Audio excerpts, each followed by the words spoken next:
Good morning students. हम अपनी पिछली कक्षा में हिंदी 1 में चैप्टर 4 पढ़ रहे थे और चैप्टर 4 में हम पढ़ रहे थे संधि ज्वाइनिंग। तो हम संधि के बारे में पढ़कर समझ चुके हैं कि संधि किसे कहते हैं। तो आज फिर हम चैप्टर 4 संधि ज्वाइनिंग के बारे में पढ़कर समझेंगे। तो चलिए अब हम पाठ की शुरुआत करते हैं और संधि के बारे में फिर से जानते हैं। संधि किसे कहते हैं? दो वर्णों या दो ध्वनियों के मेल से होने वाले परिवर्तन को संधि कहते हैं। तो आप भी अपने पाठ्य पुस्तक, हमारे जो पाठ्य पुस्तक है हिंदी 1, उसे देखिए और समझिए। फिर से देखते हैं संधि। दो वर्णों या दो ध्वनियों के मेल से होने वाले परिवर्तन को संधि कहते हैं। तो दो वर्ण, तो हम पढ़ चुके हैं वर्ण किसे कहते हैं। हमें पता है कि भाषा की सबसे छोटी इकाई को वर्ण कहते हैं। तो वर्णों या दो ध्वनियों जो आवाज़ निकलती है उसके मेल से होने वाले परिवर्तन को हम संधि कहते हैं। जैसे अपने पाठ्य पुस्तक में देखिए उदाहरण, पहला है हिम जोड़ आलय हिमालय। तो यह किस तरह से बना है? यहाँ देख रहे हैं हिम जोड़ आलय, तो यहाँ दीर्घ आ जो है वो गायब हो गया, उसके स्थान पर माँ में अकार आया। तो ये कैसे आया? अ जोड़ आ कैसे हुआ? आ, ये दोनों से बना आ। तो यही अकार यहाँ आया, माँ में अकार। तो हिम माँ में अकार आ गया और अ हट गया और माँ में अकार आया और लय, तो हिमालय हुआ। दूसरा है गन जोड़ इश गणेश। तो इसमें एक किस तरह हुआ? अ जोड़ ई ए, तो यहाँ ई से ए में परिवर्तन हुआ। जैसे गन ई है उसमें ए हुआ तो गणेश हुआ। तीसरा सूर्य जोड़ उदय सूर्योदय, तो यहाँ ऊ हुआ। सूर्योदय जोड़ उदय सूर्योदय, आ जोड़ ऊ, तो यहाँ सूर्यो ओ ऊ में परिवर्तन हो गया, तो ये बना सूर्योदय।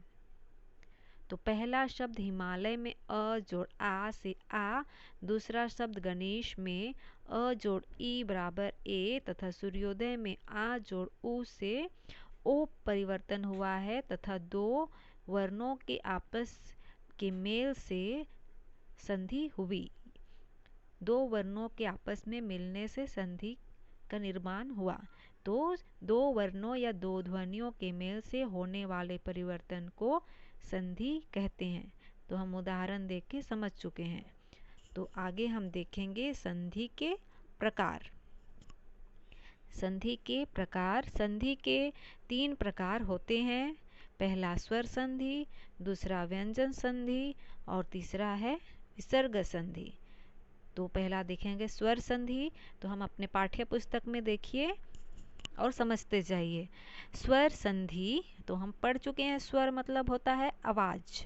तो आवाज़ के अनुसार दो स्वरों के आपसी मेल को स्वर संधि कहते हैं। यानी कि जो हमारे मुंह से जो उच्चारण होती है, जो आवाज़ निकलती है, तो इससे जो मेल से जो आपसी जो दो स्वरों के आपसी मेल को स्वर संधि कहते हैं। जैसे मह जोड़ इंद्र महेंद्र, तो यहाँ ध्वनि हुआ अ जोड़ ई से बना ए महेंद्र।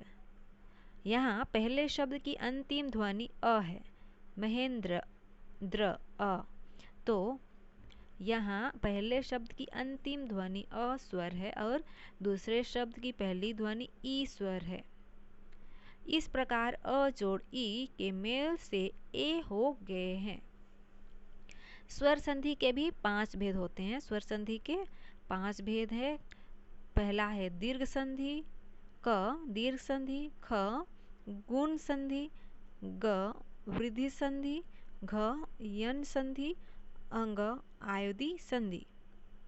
तो दीर्घ संधि हम देखेंगे तो स्वर का अर्थ होता है आवाज़, तो उसके अनुसार ही दो स्वरों के मेल से जो संधि का निर्माण होता है उसे स्वर संधि कहते हैं। ये हम समझ चुके हैं। अब दीर्घ संधि, दीर्घ मतलब होता है बड़ा। हमने जब पढ़ा तो मैं बताई थी कि दीर्घ मतलब होता है बड़ा।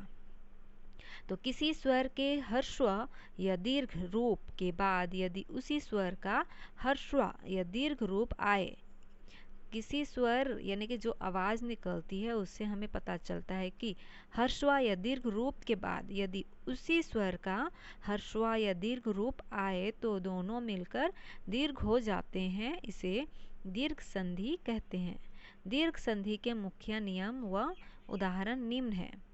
धर्म जोड़ अर्थ धर्मार्थ, तो ये बना अ जोड़ अ से आ में परिवर्तन हुआ। सुख जोड़ अर्थ सुखार्थ, तो ये अ जोड़ अ आ में परिवर्तन हुआ। पुस्तक जोड़ आलय पुस्तकालय, अ जोड़ आ में परिवर्तन हुआ। धर्म जोड़ आत्मा धर्मात्मा, अ जोड़ आ में परिवर्तन हो। तो हम देखें दीर्घ मतलब बड़ा होता है तो बड़ा आ, तो अ नहीं आ में परिवर्तन हो रहा है सब। सत्य जोड़ आनंद सत्यानंद, आ जोड़ आ। कपि जोड़ ईश कपीश, ई जोड़ ई बड़ी ई। वधु जोड़ उत्सव वधुत्सव, उ जोड़ उ बना बड़ी ऊ। लघु जोड़ उर्मी लघुर्मी, ऊ जोड़ ऊ से बड़ी ऊ में, तो ये दीर्घ सभी बड़े में ही हुआ है। आ यानी कि दीर्घ आ, ई ऊ इसमें परिवर्तन हुआ है। अब देखेंगे आगे ख गुण संधि। जिस संधि में आ का संयोग ई तथा री से होता है तो क्रमशः ए ओ और अ हो जाते हैं, उसे गुण संधि कहते हैं।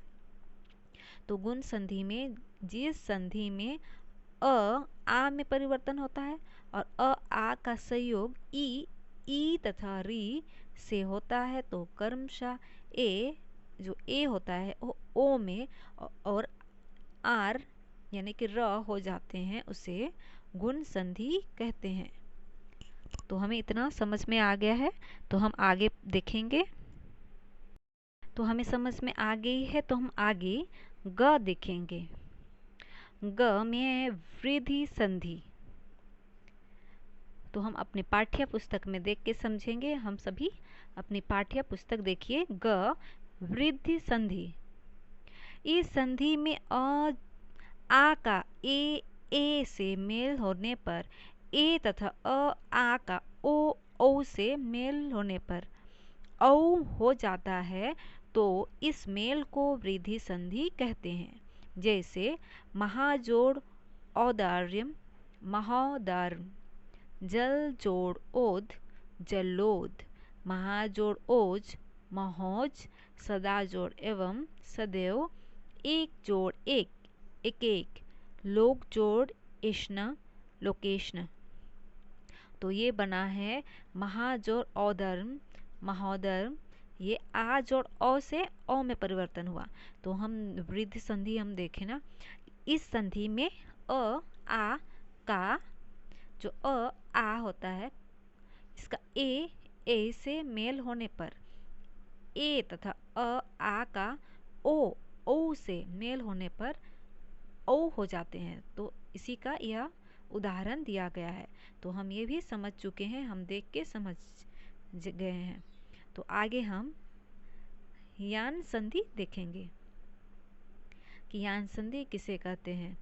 इस संधि में ह्रस्व या दीर्घ ई उ री के पश्चात अन्य असमान स्वर आता है, तब ई का उ का व और री का र हो जाता है, इसे यान संधि कहते हैं।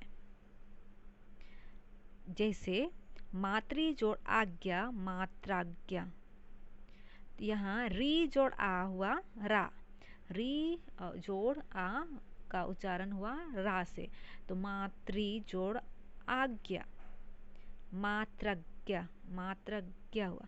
प्रति जोड़ एक प्रत्येक, इसमें ई का उच्चारण हो रहा है, ई जोड़ ए हुआ यानी कि प्रति एक।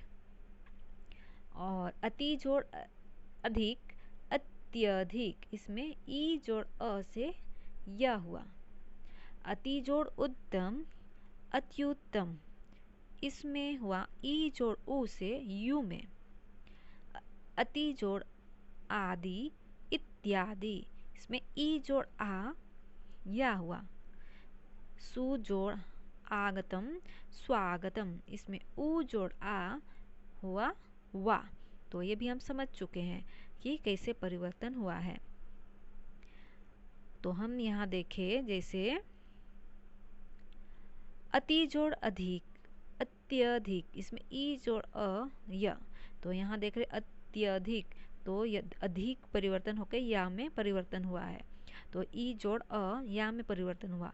अति जोड़ उत्तम में अत्युत्तम, तो इसमें ई जोड़ उ यू में परिवर्तन है, इसलिए इसमें अत्युत्तम हुआ है, युत्तम।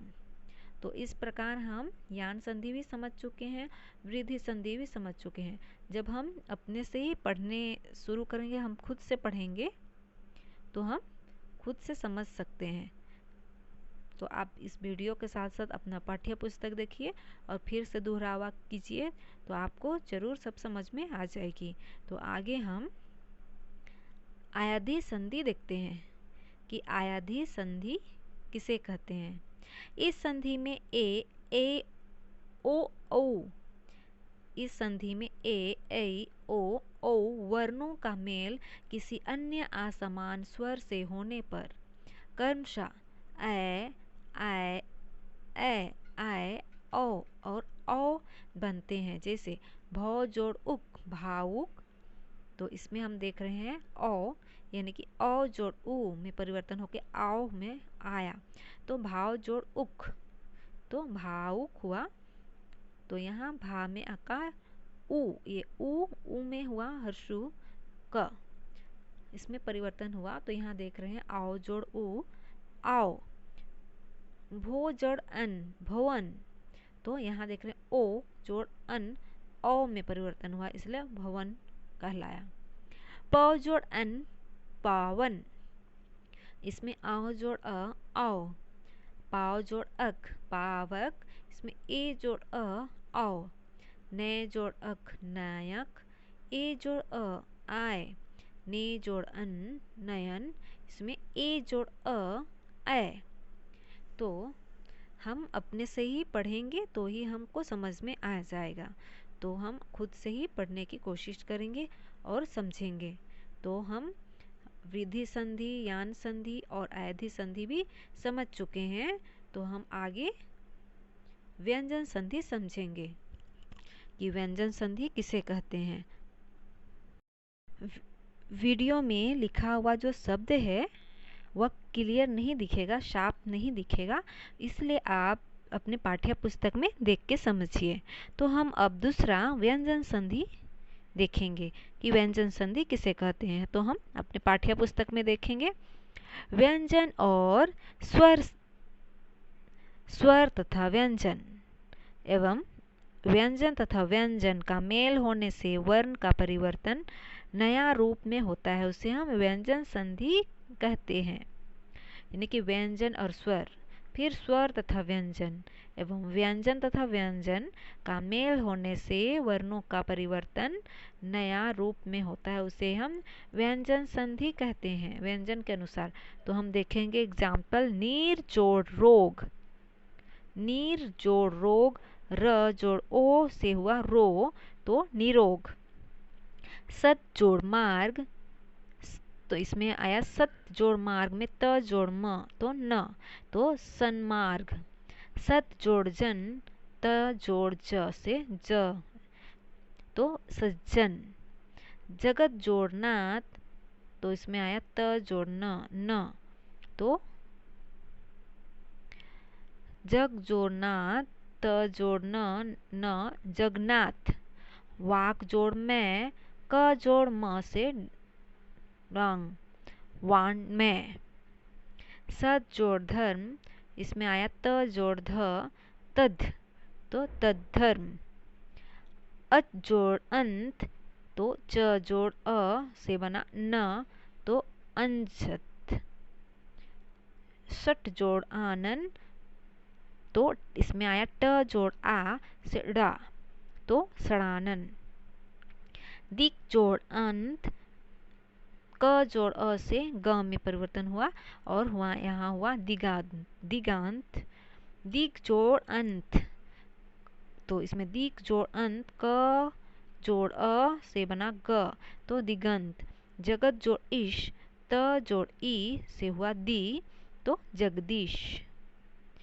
उत जोड़ चारण, तो त जोड़ च, उत जोड़ चारण, त में हुआ त और यहाँ च, तो डबल च हुआ, तो उच्चारण। उद जोड़ लेख, तो त जोड़ ल से हुआ लल, उल्लेख। सम जोड़ सर, म जोड़ स यानी कि अनुस्वर, संसार। सम जोड़ योग, म जोड़ य अनुस्वर, संयोग। सम जोड़ कल्प, म जोड़ क अड़, संकल्प। व जोड़ सम, ई जोड़ स पेटकटाशा बना विषम। तो व्यंजन संधि हम समझ चुके हैं। तो आगे हम विसर्ग संधि देखेंगे कि विसर्ग संधि किसे कहते हैं। आगे हम विसर्ग संधि देखेंगे।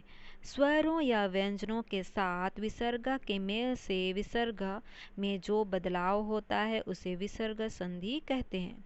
जैसे मना जोड़ नित, अंग जोड़ न, औन मनोनित। विसर्ग संधि के नियम व उदाहरण आगे दिए जा रहे हैं, तो हम देखेंगे। विसर्ग को ओ, विसर्ग को ओ यदि विसर्ग से पहले अ हो और बाद में भी अ या किसी वर्ग के तीसरे चौथे पांचवें वर्ण ग अंग, ग घ अंग, च झ या, ड ढ़ न, ध ध न, ब भ म तथा या रा ला व तल्ब्य श में से कोई वर्ण हो तो विसर्ग का ओ हो जाता है। जैसे विसर्ग जोड़ ग में ओ, तो क्या हुआ, अध जोड़ गति, अधोगति। विसर्ग जोड़ ल ओ, तपो जोड़ लाप, तपोलाप। विसर्ग जोड़ र ओ, मन जोड़ रथ, मनोरथ। तो इसमें विसर्ग हट गया है, विसर्ग जो है वो हटा है। विसर्ग जोड़ ह ओ, मन जोड़ हर, मनोहर। ये हट के जो विसर्ग है वो हट के ओ में परिवर्तन हुआ है।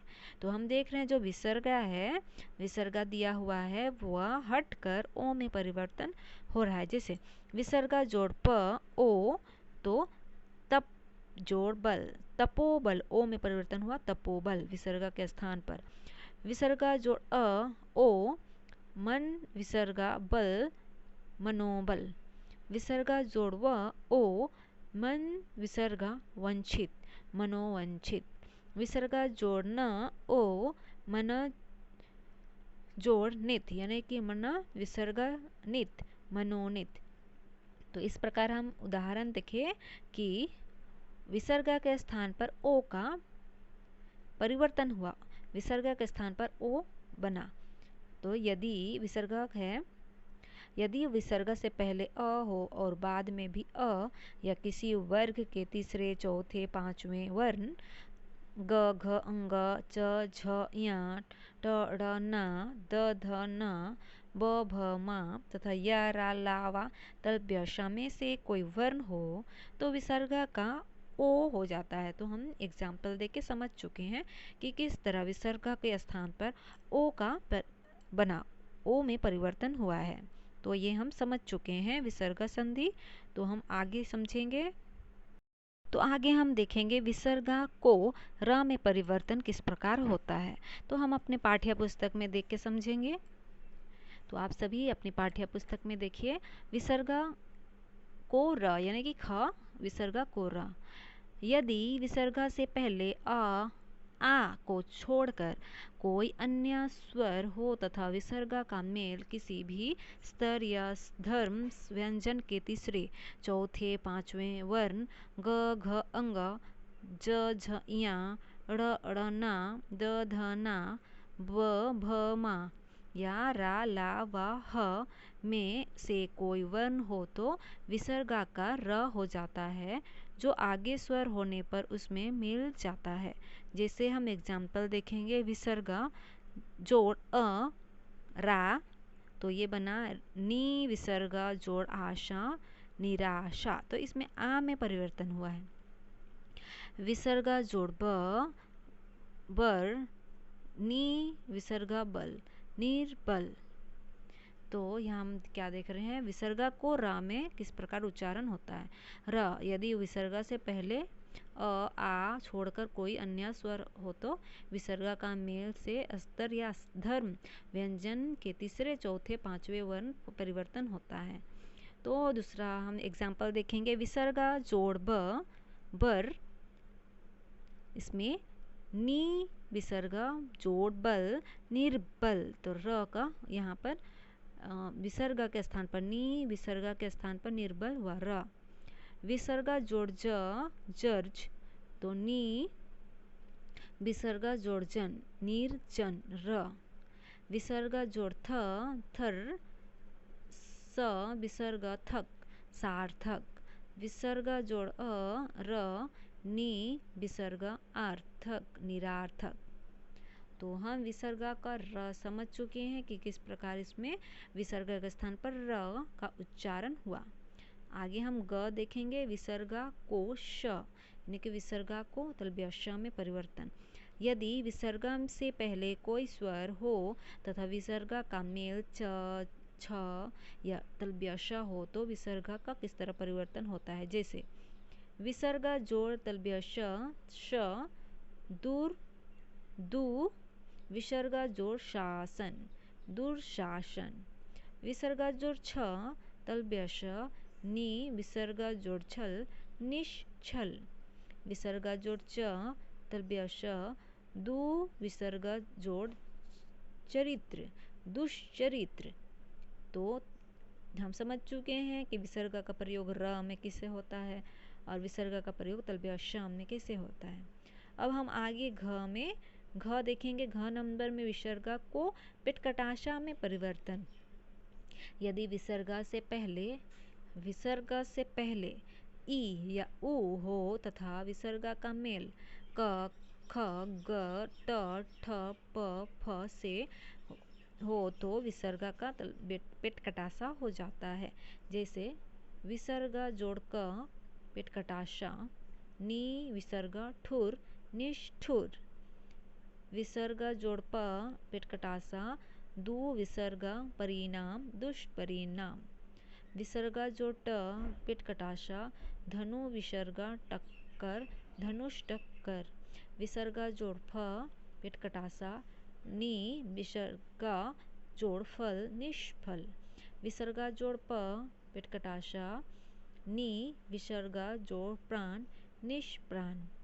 तो विसर्गा को पिटकटाशा किस प्रकार होता है परिवर्तन, विसर्गा में पिटकटाशा का परिवर्तन तो हम समझ चुके हैं। अब हम आगे अंग देखेंगे।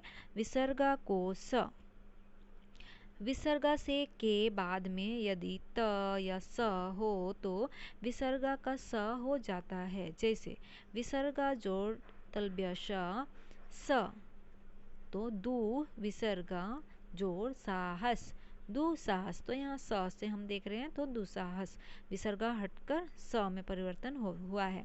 विसर्गा जोड़ त बराबर स, नी विसर्गा तेज निस्तेज।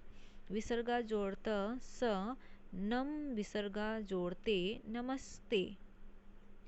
तो हम किस प्रकार परिवर्तन हुआ विसर्गा से स में, दंत स में, ये समझ चुके हैं। हम विसर्गा का परिवर्तन पिटकटाशा में किस तरह हुआ ये भी समझ चुके हैं और विसर्गा का प्रयोग तलव्य श में कैसे हुआ ये भी समझ चुके हैं और विसर्गा का परिवर्तन राम में किस प्रकार हुआ ये भी समझ चुके हैं। तो आगे हम च देखेंगे। च में विसर्गा का लोप तथा पूर्ण स्वर का दीर्घ हो जाना। विसर्गा का लोप तथा पूर्व स्वर का दीर्घ हो जाना।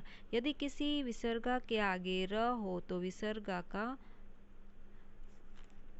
विसर्गा का लोप हो जाता है। यानी कि यदि किसी विसर्गा के आगे, कोई भी विसर्गा के आगे र हो तो विसर्गा का लोप यानी कि लुप्त हो जाता है और उसका पूर्व स्वर यानी कि आगे का जो स्वर होता है वो दीर्घ हो जाता है, बड़ा हो जाता है। जैसे नी जोड़ रस, नी रस, नी जोड़ रोग, नी रोग, नी जोड़ स्तन, नी संतान। तो ये भी समझ चुके हैं। अब हम 6 देखेंगे। विसर्गा से पूर्व यदि अ हो तथा बाद में क या प हो तो विसर्गा के स्थान पर कोई बदलाव नहीं होता है। जैसे प्रता जोड़ काल, प्रताकाल, अंत जोड़ करण, अंतकरण। तो हम विसर्गा का प्रयोग किस प्रकार से किया जाता है ये भी हम समझ चुके हैं। जब हम अपने से ही बुक पढ़कर समझेंगे, अपने पाठ्य पुस्तक के अनुसार हम खुद पढ़कर समझेंगे तो हमें सब समझ में आ जाएगा। तो ये वीडियो के साथ साथ आप अपना बुक देख के पढ़िए जो पाठ्य पुस्तक में दिया गया है, तो आपको समझ में आ जाएगी, क्योंकि हम पिछली कक्षा में भी संधि के बारे में पढ़ चुके हैं। तो आप सभी को संधि ज्वाइनिंग समझ में आ गई होगी।